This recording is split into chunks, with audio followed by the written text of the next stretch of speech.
আমরা দেখছি আমার মুরব্বীরা, আমার অভিভাবকরা, আমার শিক্ষকরা তারা এই প্রেস ক্লাবে বসে তাদের স্কুল বাদ করে এখানে এসে আন্দোলন সংগ্রাম করছে। আপনাদের এনএসআই, ডিজিএফআই, সিআইডি, পুলিশ এদের কাজটা কি? এদের কাজ হল এই জাতীয় প্রেস ক্লাবের সামনে তারা আন্দোলন করছে, তাদের দাবি যৌক্তিক কিনা প্রত্যেকদিন একটা সঠিক তদন্ত করে রিপোর্ট প্রদান করা। কিন্তু আপনারা কি রিপোর্ট প্রদান করছেন? এদের কোন দাবি মানা হচ্ছে না কেন? অতি দ্রুত যদি এদের দাবি যৌক্তিক হয়ে থাকে, আপনারা যদি এদের দাবি যদি না মানেন, আমরা ছাত্র জনতা এবং এই শিক্ষকদের নিয়ে কিন্তু আমরা সেই সঙ্গে সঙ্গে আরো একটা কথা বলে যেতে চাই।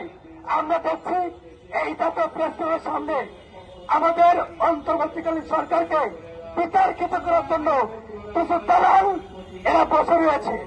আমরা জানি তারা আওয়ামী দোসরের এজেন্টকে বাস্তবায়ন করার জন্য তারা বিভিন্ন জায়গায় আন্দোলন সংগ্রাম করছে। আমরা বলে দিচ্ছি, আমরা ছাত্র জনতাদের ঘুমিয়ে যাই নাই। আপনারা এখানে শিক্ষকরা যৌক্তিক আন্দোলন করছে, আর আপনারা ওই সাইডে আওয়ামী লীগের এজেন্ট বাস্তবায়ন করার জন্য আন্দোলন করে এই আন্দোলনকে একটা ভিন্ন খাতে প্রতিস্থাপন করার চেষ্টা করছেন। এটা আমরা করতে দেব না। এই জন্য আমার যে সকল শিক্ষকরা রয়েছে, আমি আপনাদের কাছে আহ্বান করতে চাই, আপনারা আপনাদের দাবি যতক্ষণ না পর্যন্ত বাস্তবায়ন না হবে ততক্ষণ পর্যন্ত এই প্রেস ক্লাব ছাড়বেন না। আমরা ছাত্র জনতা আপনাদের সঙ্গে আছি এবং প্রত্যেকটা যৌক্তিক আন্দোলনের সঙ্গে ছিলাম, আছি,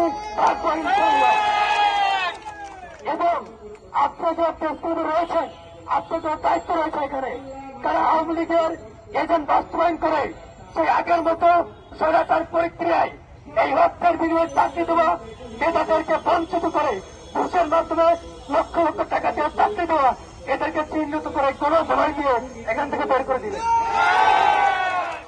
আমি অন্তর্বর্তীকালীন সরকারের প্রধান উপদেষ্টা এবং আমাদের ছাত্র জনতা এবং আমার কাছের খুব বড় ভাই আসিফ মাহমুদ ভাইয়ের কাছে আমি আহ্বান করতে চাই, আপনি তো আগে থেকে আমাদের সঙ্গে আন্দোলন সংগ্রাম করেছেন, আপনি প্রত্যেকটা মানুষের মনের কথা বোঝেন, প্রত্যেকটা শ্রমিক, কৃষক, শিক্ষক যারা অবহেলিত তাদের মনের কথা বোঝেন।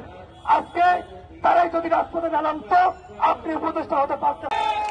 এই জন্য আপনি সচিবালয় বসুন্ধরীরা এখানে যে আন্দোলন করছে, আপনার নিশ্চিত আপনি এটা বিষয়ে অবগত আছেন।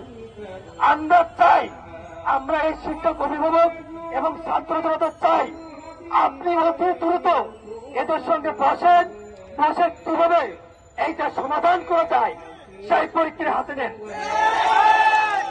আমরা চাই না এই নতুন বাংলাদেশে আর কোন অরাজকতা হোক, কারণ এই প্রেস ক্লাবের সঙ্গে বসে থাকলে যানজটের সমস্যা হয়। আমরা কেউ এটা করতে চাই না। এই জন্য এখানে যারা এই সভাপতিত্ব করছেন এবং দায়িত্ব রয়েছেন, আপনারা স্মারকলিপি জমা দিতে পারেন।